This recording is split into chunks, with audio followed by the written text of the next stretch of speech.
Sesaat lagi Anda akan menyimak Bincang Psikologi Keluarga.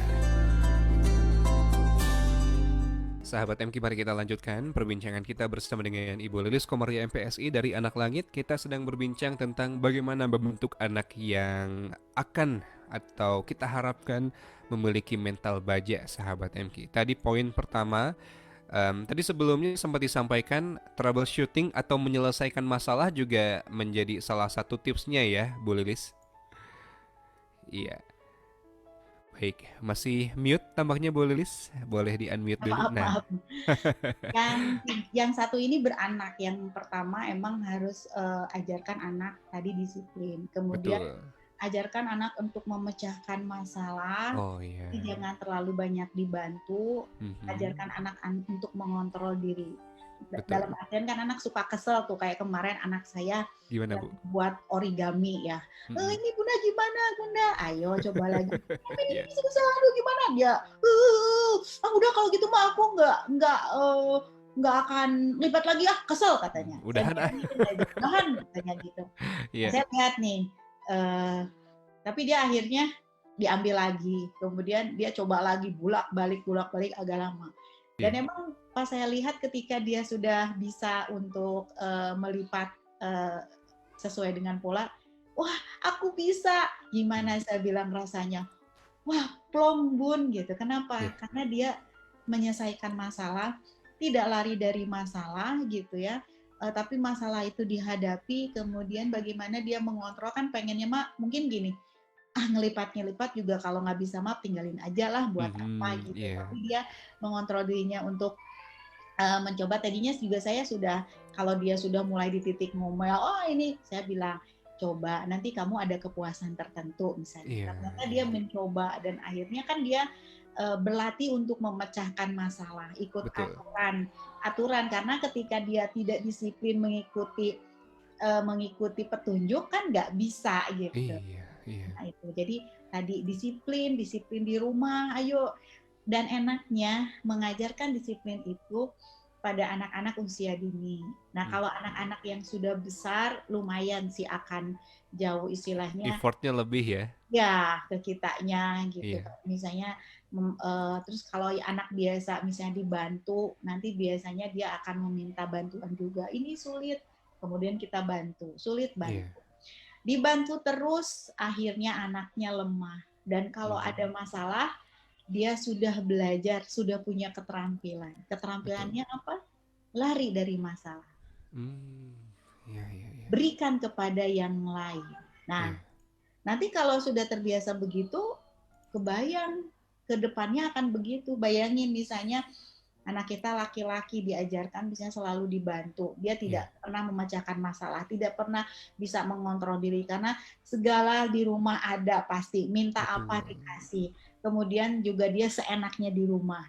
Tiba-tiba si anak ini besarlah dia, berumah tangga, kemudian punya anak istri, kemudian ada masalah dengan anak dan istri, apa keterampilan apa yang dia ada di otaknya, di benaknya? Keterampilan sudah. Istilahnya ceraikan aja dengan enak banget, udah semudah itu semudah itu. Nah itu hati-hati karena ini dasar ini kayak si Forest itu dia di sudah dewasanya dia mengerjakan apapun sukses. Kenapa? Karena mentalnya baja. Istilahnya orang misalnya mencaci, orang mencibir gitu ya, karena dia mentalnya kuat, ya biarin aja lah, ngapain istilahnya sibuk dengan perkataan orang lain kan. Kadang gini loh, ya kemarin ada klien saya bilang, Bu, saya tuh kesel ke teman saya. Teman saya tuh suka bilang, alah katanya dia di sosmed, apa fotonya juga jelek dan sebagainya. Karena teman yang satu kan buat foto diedit gitu. Saya bilang, gampang, bilangin ke teman kamu, mana karya kamu. Karena kalau orang punya karya itu nggak sibuk dengan karya orang lain gitu ya. Betul. Nah ini kalau misalnya kayak dulu misalnya ada orang misalnya, ini buku apa sih? Nggak ada isinya gitu. Nah saya tinggal gampang aja, Bu punten, saya minta karya ibu dong, bukunya mana? Diem aja. Saya pikir gini, mendingan itu buku yang nggak ada apa-apanya sudah bukti nyata karya daripada dia ngomong. Nah itu. Tidak cukup hanya bicara saja Ya, ya. Perlu ada betul. pembuktian. Dengan karya kita tidak akan terlalu sibuk dengan karya orang lain ya atau urusan orang Betul. lain. Iya. Ini menjadi insight yang cukup berharga ya di pagi hari ini. Tadi Hmm. adalah disiplin lalu mampu menyelesaikan masalah. Ada lagi barangkali Bu sebelum Nah, kita sapa yang bergabung oh ya. silakan. Nah, yang kedua, ini ada 8 kayaknya nggak bisa kita bahas ya, biar Ah, lebih dalam baik. kita bahas nanti Siap. beberapa episode. Nah, yang kedua, biarkan anak membuat kesalahan.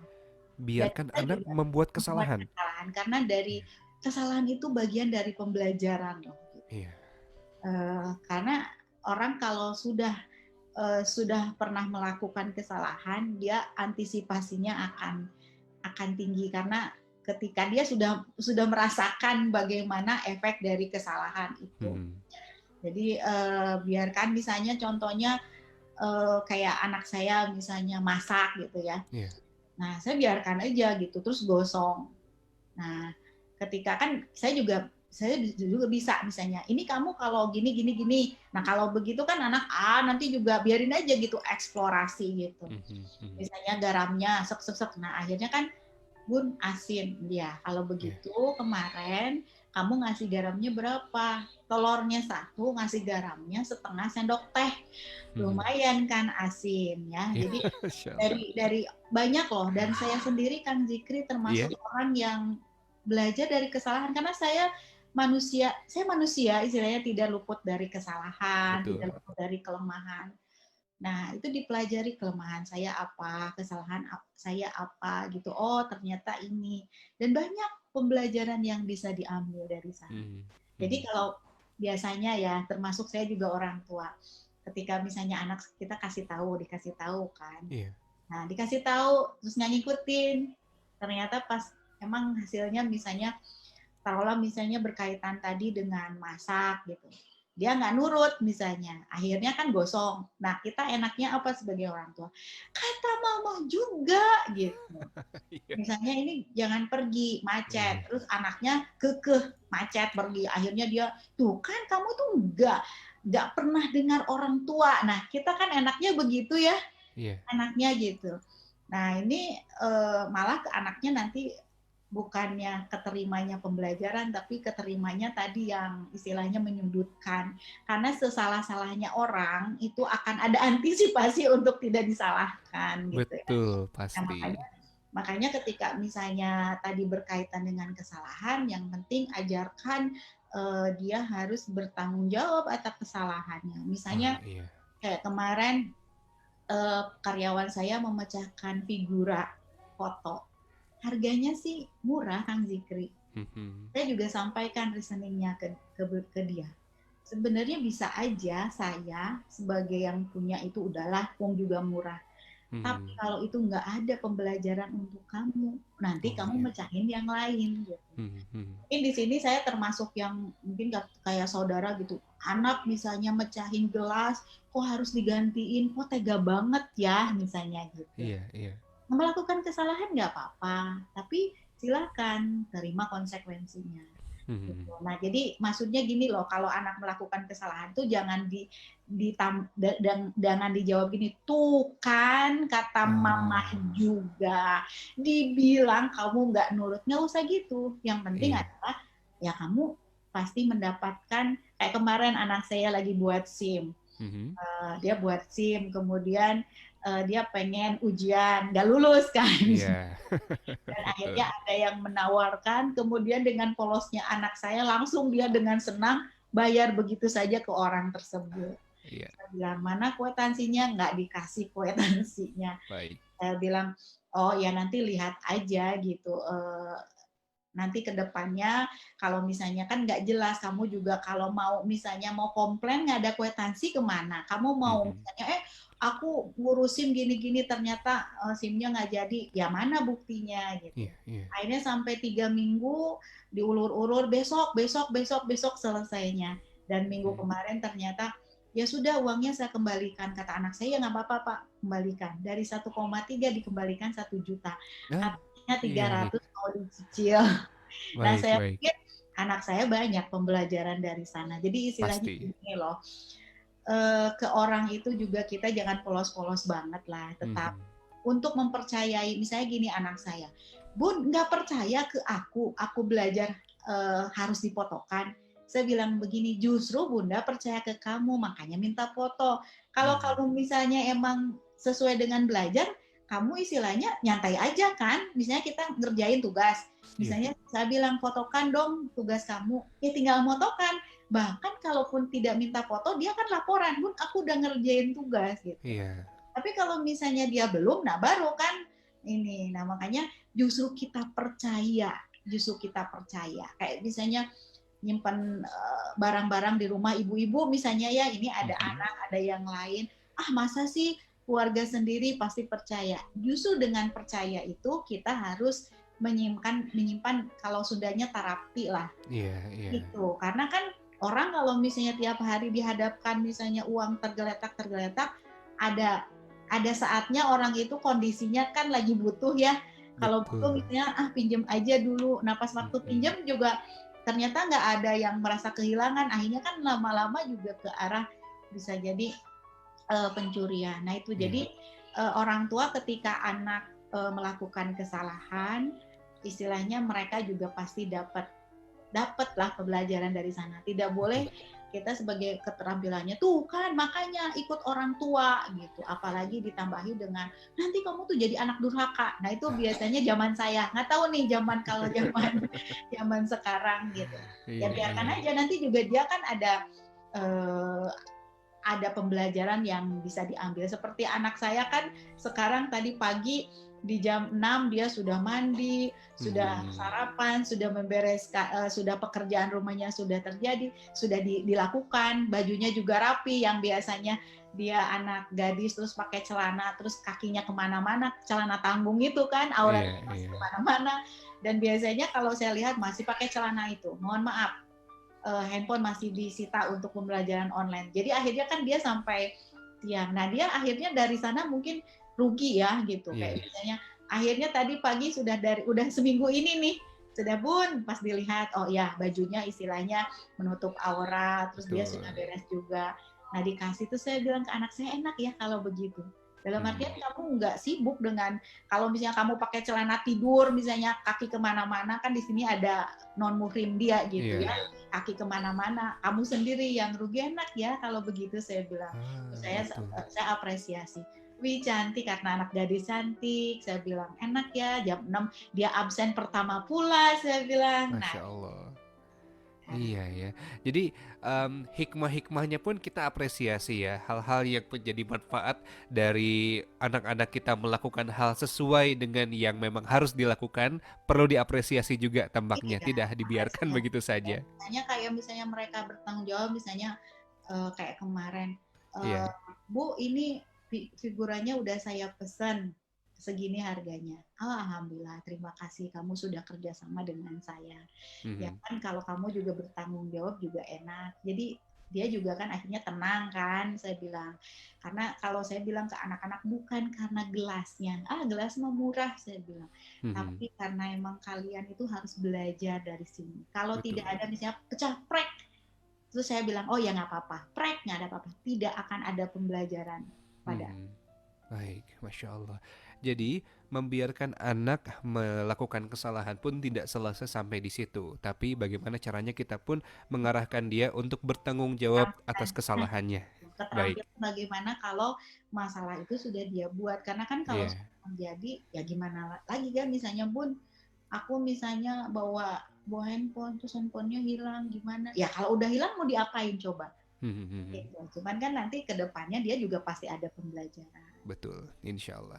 Baik, sebelum jeda Bu Lilis, karena tampaknya kita akan coba cicil ya poin-poinnya di pekan yang akan datang. Ada pertanyaan dari Mama Sofia di Cianjur. Bu Lilis, bagaimana sahabat kita ini sebagai seorang ibu mempersiapkan dan membentuk anak bermental baja, sedangkan saya sendiri masih suka termehek-mehek dan agak nyeleneh, katanya Bu Lilis. Bahkan sering diingatkan oleh putrinya yang usia 18 tahun. Mama gak boleh kayak gitu. Walau hal itu saya lakukan sebenarnya untuk mengetes kepekaan dia. Apakah pola mengajarkan anak perlu diubah? Karena Mama Sofia merasa dengan pola seperti ini anak merasa punya teman ngobrol, bahkan berani mengoreksi katanya. Bagaimana pendapat Bu Lilis? Nah, kalau mental baja juga kan kita tidak boleh menghilangkan kasih sayang, menghilangkan gampangnya rasa, afeksi, Iya. sentuhan tidak boleh. Tetap saja ketika misalnya anak kita misalnya kayak kemarin figura, ya udah gampang. Tinggal diganti aja, tinggal tanggung jawab. Bereskan masalah, saya bilang itu Iya. tetap ada rasa gitu ya. Ada rasa. Dan saya ketika misalnya sebenarnya ketika saya melatih keterampilan kepada anak saya, otomatis saya belajar loh Kang Jikri gitu ya, bagaimana. Karena ketika disiplin itu kitanya juga belajar juga gitu. Jadi di Betul. sini sebenarnya ketika kita jadi mentor untuk anak-anak kita untuk mengajarkan keterampilan, bukan berarti kitanya istilahnya sudah jago, sudah disiplin, tidak juga gitu. Tapi kita juga tetap belajar. Kayak tadi misalnya yang agak saya mau mengajarkan empatik pada anak. Nah, empatik pada anak, hati-hati jangan sampai malah ke mentalnya tadi puyem. Jadi kalau empatik misalnya anak sudah mulai diajarkan untuk peduli pada orang, peduli pada orang tua. Kan kadang kayak anak saya kemarin yang kuliah kan mau masuk kuliah nih, lumayan kan biayanya. Terus kita ngatur-ngatur. Dan sementara dia ada beberapa yang nggak kerjasama dengan kami gitu ya. Nah, saya panggil anak saya, kamu tuh belajar untuk peduli kepada orang tua. Misalnya orang tua membiayai, kamu juga harus peduli. Jadi di mana kamu juga, ayo dong kerjasama. Misalnya contohnya yang sederhana, kayak kemarin saya kan lagi masak, gasnya habis. Kemudian saya minta tolong ke anak saya yang bujang itu. Dia emang lagi tidur kan setelah doa. Tolong dong pasangin, terus dia bilang nggak bisa. Waduh, ini malah saya juga udah agak siang. Akhirnya saya bilang ke suami, ini gimana ya, saya minta tolong kemana? Karena ada laki-laki loh bagi saya. Kalau nggak ada laki-laki, saya akan istilahnya mencoba. Ini ada laki-laki. Nah, terus udah gitu, terus ayahnya bilang, mana itu anak saya pertama, tuh saya panggil gitu. Akhirnya kita sudah masak, dia dipanggil, kemudian dia, coba dong kamu harus belajar untuk peduli kepada orang lain, peduli pada orang tua. Jadi kamu nuntut misalnya aku mau kuliah nih masuknya sekian, telatnya tanggal sekian, ayo dong kamu juga kerjasama dengan kami. Kayak misalnya sama ayahnya bilang, kamu tuh gimana ya, kamu pengen kuliah, terus bunda kamu misalnya gimana berpikir untuk bayar kuliah, tapi kok kamu minta dipasangin, bunda minta dipasangin gas aja begitu, coba logikanya di mana, kata ayahnya. Dan anak juga akhirnya masuk juga gitu. Kalau misalnya sekarang dipanggil gitu, dia langsung gitu. Jadi mengajarkan kepedulian terhadap tadi, kepedulian kepada orang tua. Jadi kepedulian itu jangan sampai gini loh. Saya tuh sedih banget ya kalau orang tuanya sibuk pak pikpok di rumah, anaknya nonton TV. Aduh, anaknya tidur gitu. Bagi saya terganggu sekali. Makanya aturan di rumah saya, anak gadis silakan tidur, tapi kamu terima konsekuensinya. Kalau kita lagi masak, kamu nggak mau bantuin, otomatis kamu nggak akan makan. Karena saya harus adil dong. Masa yang bantuin disamakan dengan yang tidur? Kan itu nanti yang bantuin enak aja di dia. Kita istilahnya masak, dia tinggal makan. Nah, ke arah sana. Jadi peduli, ajarkan kepedulian ke arah sana gitu. Nah, kalau tadi terkait dengan misalnya melankolis, ya itu bolehlah kalau misalnya kita ketika ajarkan berdoa pada Allah ya gitu kan. Gimana untuk, tapi kalau misalnya terkait dengan tadi, justru anak itu harus diajarkan mulai peduli. Baik, sesuai dengan porsinya barangkali Bu ya. Betul. Baik. Terima kasih Bu Lilis. Kita perlu jeda sekali lagi. Nanti Boleh. insya Allah kita akan lanjutkan selepas jeda, dan Anda pun masih punya kesempatan sahabat MG untuk menyampaikan pertanyaan tentang bagaimana menumbuhkan mental baja bagi anak-anak kita. Kami akan rehat untuk hadirkan informasi berikut ini.